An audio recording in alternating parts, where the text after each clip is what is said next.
আমার নাকি বিয়ে হবে না, সবাই দেখো আমারও বিয়ে হয়েছে।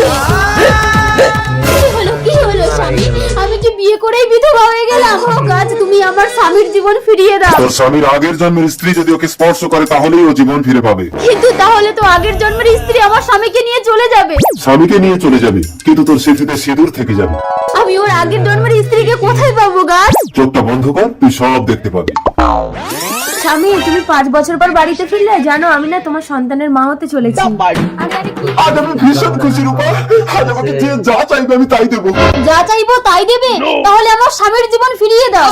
তা কি করে সম্ভব? সম্ভব। আমার স্বামীর আগের জন্মের স্ত্রী যদি একে স্পর্শ করে তাহলে আমার স্বামীর জীবন ফিরে আসবে। কিন্তু কে ওর আগের জন্মের স্ত্রী? তোমার বউ। না না স্বামী, আমি কোনো পরপুরুষকে স্পর্শ করতে পারবো না। আমি আমার সন্তানের জন্য কথা দিয়েছি, তুমি যাও রূপা, যাও রূপা। সবুজ, তুমি রূপা আমার আগের জন্মের সাথী। রূপা আমার বাচ্চাটা। আমার পেটে তোমার বাচ্চা না সুন্দর? সেদিন রাতে দেখা হয়েছিল সবুজের সাথে। सपने में मिलती है,